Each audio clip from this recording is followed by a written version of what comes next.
Quel est le MMO de votre enfance? Dofus, Wakfu, World of Warcraft, Elsword, Trove, Nostale, Eden Eternal, Aura Kingdom, peut-être était-ce Grand Fantasia, Neverwinter, Guild Wars 2, Monster Hunter World, Tardé, RuneScape, ou encore Path of Exile, Black Desert Online, Fallout 76, Trails of Titans, Albion Online, Anime World. Eh bien, pour ma part, ce fut Club Penguin.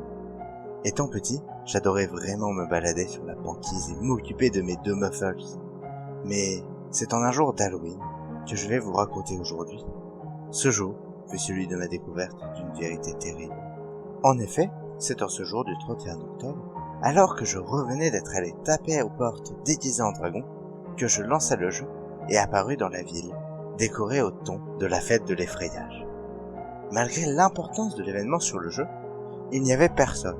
Alors je me suis déplacé vers le fort de neige, avec l'horloge que vous connaissez bien, dans l'espoir de croiser quelqu'un, mais il n'y avait toujours rien. Je me suis demandé si Tantarctique n'était pas apparu quelque part sur l'iceberg, et que tout le monde y était allé. J'ai donc continué à avancer, et quand je suis enfin arrivé devant la pizzeria, il y avait enfin un joueur, nommé Mancho37, mais celui-ci ne répondit pas à mes messages, et finit par se déconnecter. Je suis alors descendu dans la piscine, et j'ai avancé dans la mine. C'est là que je l'ai vu. Un joueur appelé P696. D'habitude, le nom P suivi d'un chiffre indique un jour qui a créé récemment son pingouin. Mais il y avait toujours une dizaine de chiffres après le P. Quelque chose, ici, n'était pas normal. Il a dit « Salut. Alors, j'ai répondu. Et déjà, quelque chose ne va pas. Avec juste cette interaction, il me demande en ami. Tout enfant innocent que j'étais, je l'ai accepté. Mais c'était ma première grosse erreur. Il me dit ensuite. Est-ce que tu veux bien m'inviter chez toi, petit? Alors, je lui ai dit. Mon igloo est pas super joli, mais j'ai des muffles. Il me répondit. Allons-y. Quand il est arrivé dans mon igloo, il m'a dit qu'il voulait manger le muffin de mes muffles. Et je me suis exclamé. Oh non! Et il a répondu. C'est une blague, je suis pas Herbert, moi. Enfin, normalement pas. À ce moment, je commence à avoir les larmes aux yeux.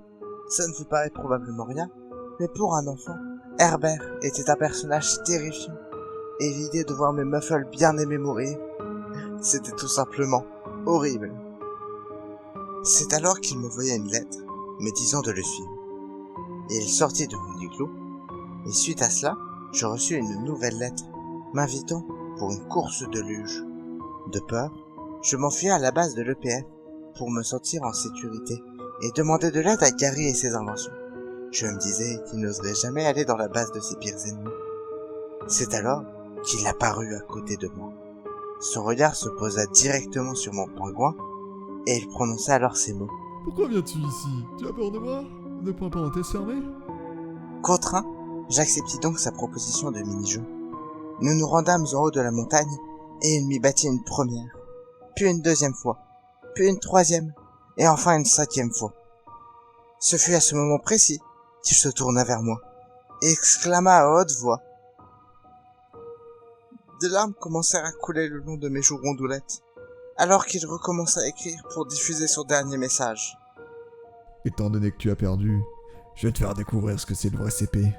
Alors qu'un lien internet apparut après ce message, mon écran d'ordinateur et la lumière de ma chambre s'éteignaient en même temps, me laissant dans le noir le plus total. Ma tête me fit mal, et j'ai pris mes dernières forces pour me diriger vers mon lit. Ce fut le meilleur sommeil que je n'ai jamais eu.